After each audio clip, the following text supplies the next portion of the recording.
Hey, so today we're going to be talking about how to create a winning team. And in order for you to scale with a team that's going to help you build what it is that you want to build, you have to create the right positions. That means we create positions that each person's going to play on the team. Those positions and how we play the game is all up to the CEO.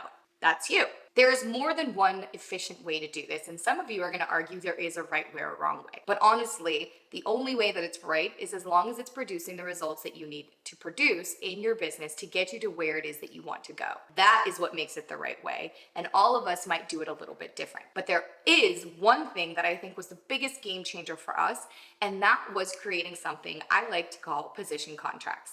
So I'm going to dive in what exactly a position contract is and what it entails and includes, and how that makes you creating the right positions for your business and building a winning team and making sure you're able to get the results that you want in the most effective way possible. So let's dive into what a position contract includes and what it is and how you can start implementing that into your business. I think the biggest struggle that we also have in business is trying to figure out what positions we need in our business to be able to build the right team, to make sure we don't have too many people in one department or too little people in another department, or even what departments are the ones that we need to have. So there are 4 departments that I have in every single business that I own, which now is 5 businesses in 5 different industries. So when it comes to speaking towards building a team, no matter what service or product you provide, this is going to work for you. So the 4 departments that you should have in your business at minimum is going to be marketing, sales, service or product, depending on what you offer. And the last one's going to be business administration. When it comes to those 4 different departments in your business, you can see where you're going to be gaining business and leads and prospects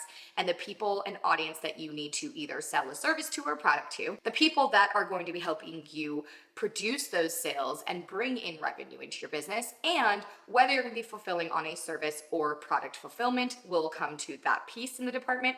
And then lastly, it's going to be business and administrative stuff, paperwork, licensing, bookkeeping, all the different things that you need to also do to maintain your business and stay on track for those things. So when it comes to those 4 different departments in your business, you want to break those down and decide what are the things that each person in those departments, or people, if it's going to be more than one, are going to need to be doing and what results they're going to need to be responsible for in that department. So for example, when it comes to marketing, their purpose and their goal should be to bring in a certain amount of lead flow. You want people to be able to know about your business, your services, and your products for you to be able to sell them. So that's going to be at the top of the funnel when it comes to the departments in your business. The marketing team is going to bring in those leads, and then they're going to flow into the sales department. The sales department is going to take those leads and convert them into sold business so that you can bring that revenue into the business. And from marketing is going to deliver some kind of brand promise that you have. We provide this so that here's our solution and here's our promise as a brand. When it comes into the sales section, the sales team is going to explain how that person can buy into this solution or be able to get what it is the marketing promise. And once that's been done, the service team or the product they're selling needs to be able to fulfill that and maintain the customer's journey and make sure they're servicing at a level that your brand and your sales team is promising when they're doing that sale. When it then comes to fulfilling on that service or product, you are going to have a bunch of business things that need to be taken care of. Again, like I mentioned a few before, but HR and making sure that you guys are compliant and making sure that we're using the right technology and the right systems, whatever that might look like when it comes to business administration. And so you can see how all those departments are going to flow to allow your business to exist and be successful and continue to grow revenue and be able to scale. So now that we know what those departments are, and you're going to write out the things that each department needs to do and be responsible for, we can dive into the components of what a position contract is going to include. Let's define what a position contract is. It is a document that outlines the responsibilities, the expectations, and performance metrics that are going to be associated with that specific position within your company.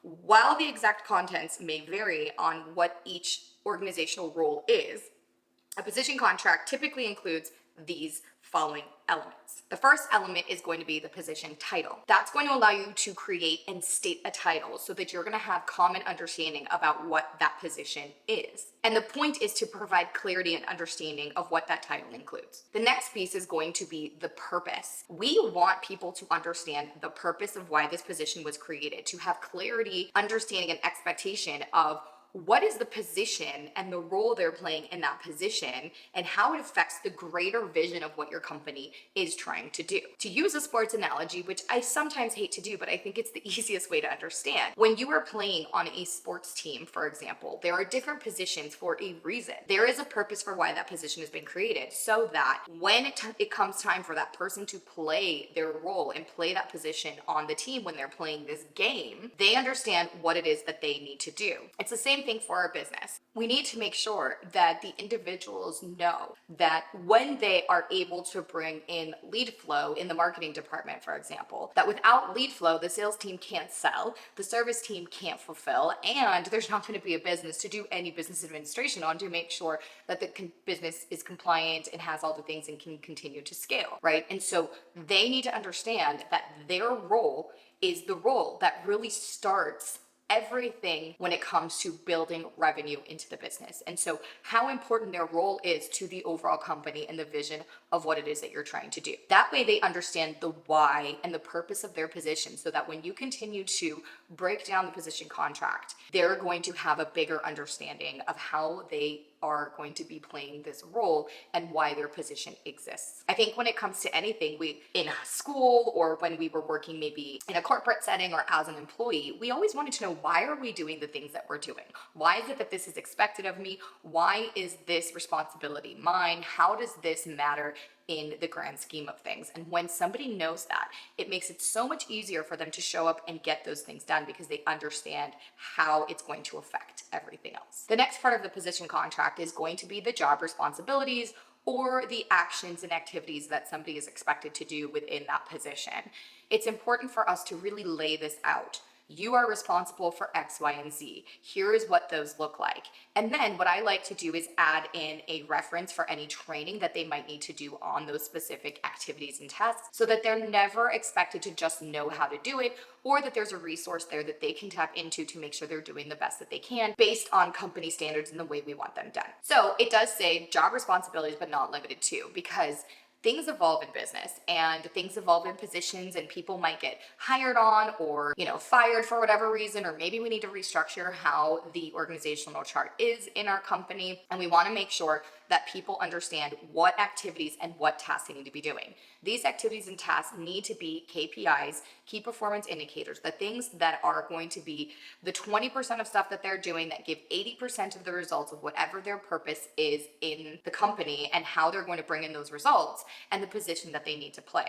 So we want to make sure that we're listing out what are the things that you want them doing on a regular basis, because these are the key performing indicators of you being able to make sure that they can get the results that you need them to get if they're doing these things on a regular basis. This really gives insight to the individual that you're hiring, or maybe we're doing a refresh or a reset with the team you currently have on what it is they're responsible for and what they need to be doing in their regular activities, so that they don't have to kind of make it up. They don't have to just make assumptions. We're being very clear on what we're expecting and what it is that they need to be doing.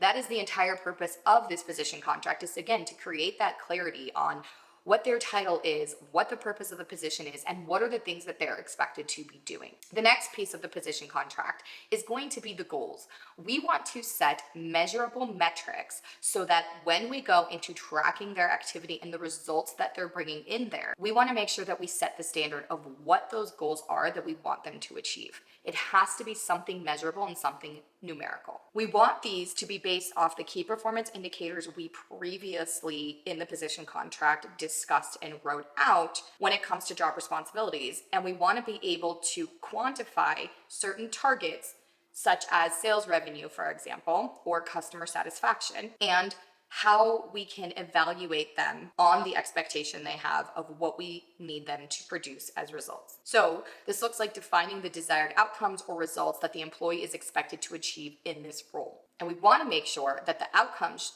are aligning with the overall objectives and goals of the department as well as the overall company. The last part of the position contract that you're going to see is what we want to list out on how we're going to be evaluating the individual's performance and how they're doing within our business. So I like to lay out the ways that we're going to be quantifying and tracking the tasks and activities they're going to be doing on a regular basis and how we make sure they're doing those well as tracking and measuring and quantifying the results that we want them to bring in. These are our company standards. These are the expectations. These are how we're going to be evaluating somebody. And so if you tell someone, hey, you need to answer the phone within 3 rings of the phone ringing, then you should be able to pull a report on your phone system, for example, and have a discussion with them on how well they're doing on answering the phone within 3 rings. That is a way to quantify one of the activities and responsibilities they have in their position contract. Maybe they are a receptionist, for example, they're first person on phones,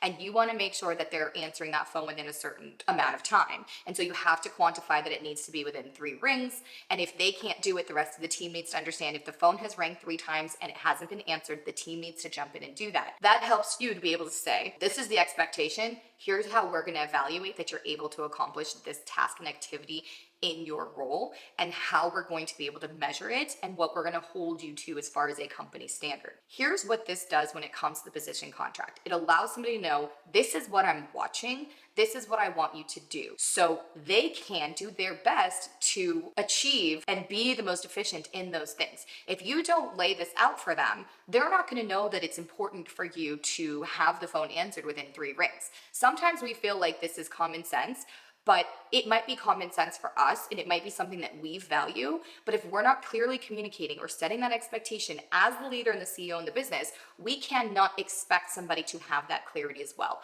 We need to make sure that that clarity is solid, written in stone. There's no room for questions or assumptions, and they're able to rise to the occasion. If we don't do that from the beginning, or if we have to reset a team member or re-communicate and re-clarify for someone and it is not clear, then it's on us when they don't accomplish those things. What the position contract has helped us in the company do, and all the companies that we have, is make sure that we are super clear. There is a common understanding and the team members agreeing that they understand. We make sure to also do everything we can to make it as clear as possible. And so when they're not being effective in their position, when they're not reaching these metrics, then we have a leg to stand on. Or when we are doing evaluations and we're checking on their performance, we have ways to base the metrics and the goals that we want them to achieve on what we've already agreed that there is an understanding between both parties. And so at the bottom of the position contract, there is room for a signature and date to agree that you understand what it is that your position is meant to do, the things that you have to do, the metrics you're supposed to be reaching, and how you're going to be evaluated in that.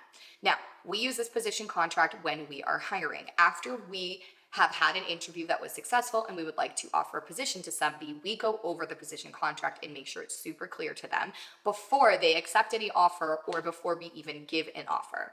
That way, again, there's no room for assumptions. We are both on the same page and there is an understanding that we can move forward in this relationship and within this role. The second thing that it's done is I created these position contracts and I went back to a team that I already had and I said, hey, we are going to be now going based off of this. I want to make sure this is super clear. Are there any questions? Are there anything here that doesn't make sense?